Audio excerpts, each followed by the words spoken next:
In the beginning, when the world was still learning how to speak and the sky carried the weight of unasked questions, there rose a ship unlike anything ever built by human hands, a ship made not from steel or wood but from the breath and ambition of an entire species, a ship that refused to stop moving even for a heartbeat, because to stop was to surrender, and humanity had never learned the meaning of surrender. They called it the Voyager of Flesh and Fire, though no one truly agreed where it came from. Some said it was born from the dreams of forgotten civilizations, some said it rose from the ashes of wars that tried to end everything, and others whispered that the ship had always existed, watching, waiting until the day humanity was ready to step aboard and follow its eternal path through the dark. It was not a ship in the way oceans understood ships, and it was not a vessel in the way machines understood vessels. It was alive with the pulse of human courage, its walls glowing like the inside of a beating heart, its floors breathing gently beneath the footsteps of all who dared to journey within its endless halls, every corridor humming with the quiet echo of life. Generations lived and died inside its chambers, children born with the sound of starlight in their ears, elders spending their final years watching galaxies drift past the observation windows like slow-moving fireflies. The ship carried them all without pause, never landing, never resting, always reaching for the next unknown horizon. Some believed the ship was searching for a home, a final place where humanity could root itself and rise again. But others believed it was not searching at all, that its purpose was the journey, and not the destination, that to stop would betray the millions who had poured their hopes into its living walls.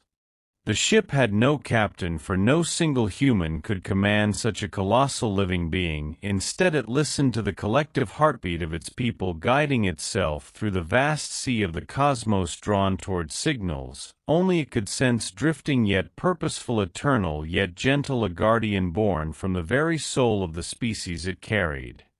Inside the ship, life unfolded like a slow-breathing tapestry, lights flickering like distant stars, gardens blooming under artificial suns, rivers of recycled water flowing through channels carved into the floor like veins of silver, each room built from a memory, each hall echoing with laughter or sorrow or the quiet prayer of someone hoping tomorrow might bring something new. Among the countless souls living within the ship was a young observer named Aaron, with eyes that saw deeper than most and a mind that moved like the quiet drift of nebulae. Aaron had grown up listening to the stories of the ship whispered by elders who remembered Earth not through experience, but through inherited memory, stories of oceans that moved beneath real skies and wind that could be felt on skin, and mountains that reached upward as if trying to touch something sacred. But Aaron knew none of that. The only home ever known was the endless corridors, the breathing walls, the gentle hum that echoed through the halls like a lullaby made from starlight. Aaron often wondered what it meant for a ship to never stop, and whether a journey without end was a blessing or a quiet curse pressed upon the shoulders of an entire people. Every night Aaron would sit by the grand observation dome, a massive chamber where the ceiling opened into the infinite darkness beyond. Thousands would gather there to watch the stars streak past like rain made of silver. But Aaron sat alone, letting the infinite swallow every thought, every doubt, every hope. One night, while the ship glided silently between two vast star clusters, Aaron felt something strange. The hum beneath the floor changed its rhythm like a heartbeat, skipping a note. People nearby felt it too, a gentle vibration, a pause small yet deep enough to echo through the soul. And for the first time in living memory, the ship drifted not forward, but into a moment of stillness, a breath held tightly between the ribs of the cosmos. The lights dimmed, the walls trembled, the air thickened, as if the ship itself was unsure whether to continue or to rest for the first time in its eternal existence, and the people felt a fear older than any language, a fear that came from knowing that the thing which carried their lives might finally have reached the limit of its endless strength. Aaron stood at the center of the dome watching as stars no longer streaked past, but stood still, cold and distant like eyes that had stopped blinking. They felt something calling them forward, something rising from within the ship, not words, not sound, but a pulse, a message without language. Drawn by curiosity, Aaron walked deeper into the ship, moving through long-forgotten corridors that few ever visited, the walls glowing faintly like dying embers, until reaching a chamber whispered about only in rumors, the Chamber of Roots, the supposed heart of the living vessel, a place where no one had been allowed for centuries. The door opened not by Aaron's touch, but by something recognizing their presence, the air inside warm, soft, glowing, as if cradling a secret. At the center of the room pulsed a massive sphere woven from fibers of light, each strand connecting to the wall, spreading outward like nerves or branches of an ancient cosmic tree, every pulse echoing the heartbeat of the ship. Aaron felt the pulse in their chest like it was syncing with their own heart, and suddenly they understood the ship was afraid, because it had reached a crossroads, a place where the signals ahead diverged, one path leading toward a realm of light, where stars were born in oceans of cosmic fire, the other path leading toward a dark region where even the universe seemed to hesitate.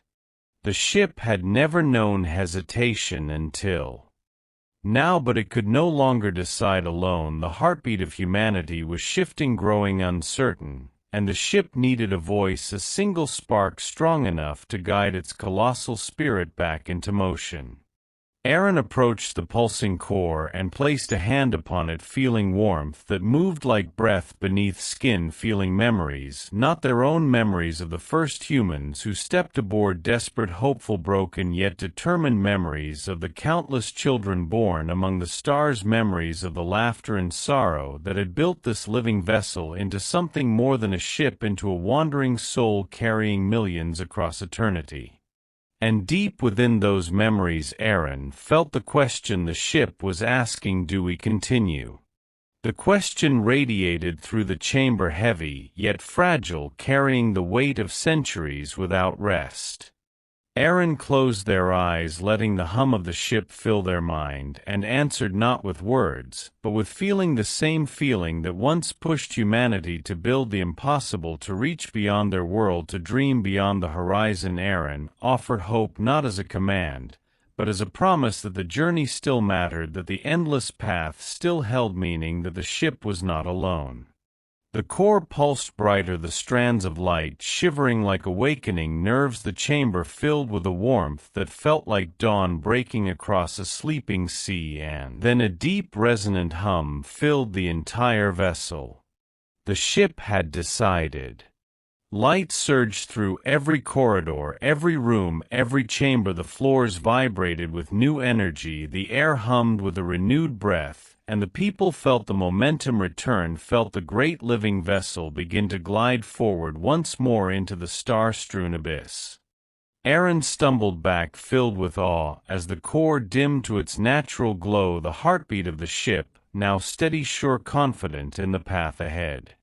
When Aaron returned to the observation dome, the stars were moving again, streaking past like rivers of silver fire. People everywhere were crying or laughing or holding each other, realizing that their endless guardian had chosen to continue to carry them forward through the infinite night. Word spread quickly that something or someone had helped the ship make its choice, and though many asked Aaron what happened, no answer came, because the truth was not meant to be spoken, only felt. From that day onward the ship moved with new purpose, gliding through the cosmos with a fire that could not be extinguished, carrying within it a renewed generation of wanderers, who believed not in the promise of arrival, but in the beauty of journeying without end, seeing every distant star as a reminder that humanity was still alive, still dreaming, still reaching. Aaron often returned to the dome, watching the endless river of galaxies flow by, feeling the heartbeat of the ship beneath their feet like a companion whispering stories into their bones. The ship no longer felt like a machine or an ancient relic, it felt like a friend, a guardian, a living testament to the resilience of those who dared to dream beyond the limits of their sky. As the years passed, the ship traveled farther than any chart had ever predicted, through nebulae glowing like painted oceans, through clusters of light that moved like drifting lanterns across the cosmic sea. The ship never slowed, never faltered, its pulse steady and strong, guided by the combined hope of those it carried and the spark Aaron had given it. And even as generations shifted and memories of Earth faded into myth, the ship became the home, the world, the legacy, a place where humanity lived not on solid ground, but within the gentle flow of starlight and motion, where the journey was the meaning and the path was the life. Aaron aged within the halls of the living vessel, growing old beneath the same hum they had known since childhood, the ship adapting to their slowing steps, the lights dimming softly when they passed the walls, warm as if offering comfort and gratitude. One quiet night Aaron returned to the observation dome, now almost empty, stars flowing past like ancient rivers of fire, and whispered a final thought into the endless dark, thanking the ship for carrying them, for believing in them, for continuing when it could have stopped, remembering that hope, even one small spark, was enough to move a world. And though Aaron one day disappeared into the gentle sleep of the stars, the ship continued, carrying their memory, carrying their spark, moving ever forward, never stopping, never resting. For the ship was not just a vessel, it was humanity itself, forever journeying, forever breathing, forever reaching for the distant light.